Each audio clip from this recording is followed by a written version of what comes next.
زندگی کے بڑے فیصلے ہیں شادی.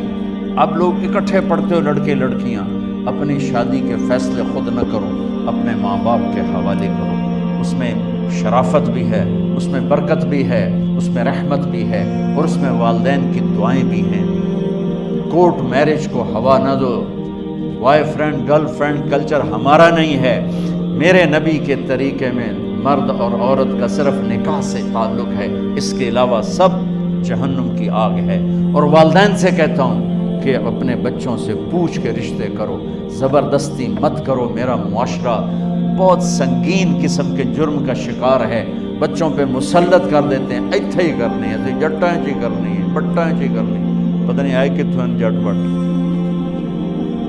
چلو تم ناراض نہ ہو، راجپوتائیں چی کرنی، میں راجپوت ہوں، میں اپنی قوم کو بھی رگڑ دیتا ہوں. راجپوتائیں چی کرنی ہے، کرنی ہی کوئی نہیں. یہ ظلم و ستم اولاد پہ مت کرو. اپنی بچی سے پوچھو، اگر بیٹی ہاں کرے تو پھر قدم اٹھاؤ. اگر بیٹی کہہ دے میں نہیں کرنا چاہتی تو وہ نافرمان نہیں ہے. اللہ کے واسطے میری سنو، صرف تم نہیں سن رہے ہو، اس کیمرے سے لاکھوں کروڑوں لوگ سن رہے ہیں. اگر بیٹا یوں کہہ دے کہ ابا میں نے یہاں شادی نہیں کرنی، میرا جی نہیں چاہتا ہے، تو وہ بیٹا نافرمان نہیں ہے، فرما بردار ہے. اس نے شریعت کا حق استعمال کیا ہے. اب ایسا ظلم مت کرو کہ نہیں اتھے ہی کرنی ہے، اتھے گھروں نکل جاؤ.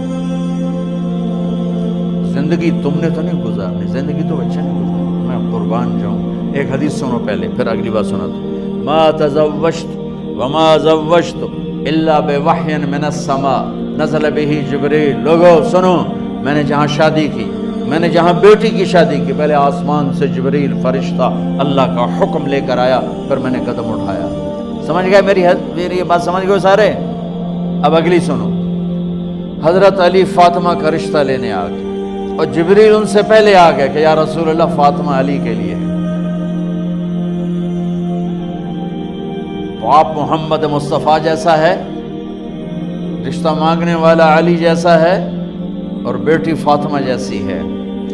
اور آپ پوچھتے ہیں علی کیسے آئے؟ وہ شرم کی وجہ سے کچھ کہہ نہ سکے، چپ. آپ کو تو پتا تھا، آپ نے فرمایا فاطمہ کے رشتے کے لیے آئے ہو؟ کہ جی. تو جبریل تنال بیٹھا ہوا ہے کہ یا رسول اللہ اتھے ہی کرنا ہے. آپ نے ہاں نہیں کی، آپ نے کہا انشاءاللہ، اور یہ کہہ کر اٹھ گئے. انشاءاللہ نبی کا ہاں ہی ہوتا ہے، لیکن جبریل کے آنے کے باوجود اور اللہ کے کہنے کے باوجود میرے نبی کو بھی پتہ ہے کہ یہ رشتہ یہاں کاتب تقدیر نے لکھ دیا ہے، لیکن امت کو سبق سکھانے کے لیے آپ گھر تشریف لے گئے. بیٹی فاطمہ کہ جی یا رسول اللہ. کہ علی کا رشتہ آیا ہے، میں ہاں کر دوں؟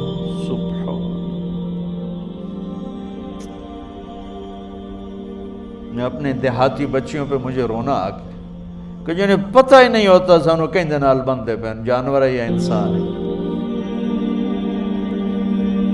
علی جیسا داماد، چلو علی کو چھوڑو، فاطمہ کو چھوڑو، جبریل آیا بیٹھا ہے، جبریل آیا بیٹھا ہے. اس کے بعد فاطمہ سے پوچھنے کی کیا بات ہے؟ جبریل آ کر کہہ رہا یا رسول اللہ، اللہ کہہ رہا ہے فاطمہ علی کے لیے ہے اور علی فاطمہ کے لیے ہے، اور پھر آپ کہتے ہیں بیٹی فاطمہ ہاں کر دو. ہماری تو آج کی بیٹیاں انکار نہیں کرتی، چپ کر کے گاں ماش طرح بن چھڑ دن کلے نال.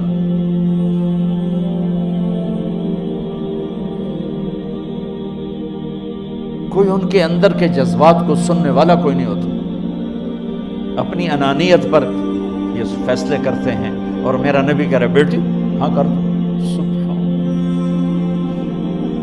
آپ کا کیا خیال ہے؟ فاطمہ نے انکار کرنا تھا؟ یہ بیٹیاں نہیں انکار کرتی تو فاطمہ نے کہاں کرنا تھا؟ لیکن یہ سبق دینا تھا ان والدین کو جو نادانی میں نادانی کے فیصلے کر کے اولاد کو ہمیشہ ایک ٹھنڈی آگ میں دھکا دے دیتے ہیں. حضرت فاطمہ رضی اللہ تعالیٰ عنہا نے جب ہاں کی، پھر آپ باہر نکلے. اچھا مزے کا واقعہ ہو، حضرت علی اٹھ کے باہر نکلے تو صحابہ باہر کھڑے انتظار کر رہے تھے کہ کیا ہوا. حضرت علی کو بھیجنے والے تھے عبد الرحمن بن عوف. پہلے ابو بکر گئے تو آپ نے انکار کر دیا، عمر گئے, رشتہ مانگا, آپ نے انکار کر دیا. عبدالرحمن بن عوف نے علی سے کہا آپ جائیں, آپ کا رشتہ رد نہیں ہوگا. کہنے لگے میرا تو ذاتی گھر بھی کوئی نہیں, مجھے کہاں سے رشتہ ملے گا, میں تو بالکل غریب ہوں. کہ نہیں تم جاؤ. تو واپس آتے انہوں نے عبدالرحمن بن عوف پہ چڑھائی کر دی. وہ کیا ہے نا, تو میں نے گلے آئی, انکار ہو گیا. تو صحابہ نے پوچھا کیا ہوا, کہا کچھ کہا ہی نہیں, چپ کر کے اٹھ گئے. تو عبدالرحمن بن عوف کہنے لگے کچھ بولے صحیح, کہ بس اتنا کہا انشاءاللہ کا تو مبارک ہو, نبی کا انشاءاللہ ہاں ہوتا ہے. اچھا تو اتنے میں آپ باہر تشریف لے. کہا علی, جی کہ بلاؤ, لوگوں کو بلاؤ. سوری مسجد بھر گئی آپ کے, سوری مسجد فل ہو گئی. آپ ممبر پہ کھڑے ہوئے علی کو سامنے بٹھایا. کہ لوگو, یہ جبریل میرے پاس اللہ کا پیغام لائے ہیں کہ میں فاطمہ بنت محمد کا نکاح علی بن ابی طالب کے ساتھ کر دوں. پھر آپ نے خطبہ پڑھا اور کہا کہ علی, ہائے ہائے ہائے, میں نے فاطمہ بنت محمد کو 400 درہم مہر کے عوض تیرے نکاح میں دیا, تو نے قبول کیا؟ حضرت علی نے زور سے نعرہ لگایا میں نے قبول کیا, اور سجدے میں چلے گئے, اللہ کا شکر کا سجدہ ادا کیا. پھر میرے نبی نے وہیں سارے مجمع کو شہد کا شربت پلایا اور تازہ کھجوریں کھلائیں. پھر جب رخصتی ہوئی تو آپ نے حضرت علی سے فرمایا کہ آپ آ کے لے جاؤ.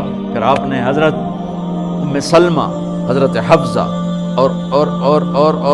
اور جناب حضرت عائشہ رضی اللہ تعالیٰ عنہ, ان تینوں کو بلا کر فرمایا تمہیں پتہ ہے نا مجھے فاطمہ سے کتنا پیار ہے, تو تم فاطمہ کو دلہن بناؤ, اس کی تیاری کرواؤ, اسے دلہن بناؤ.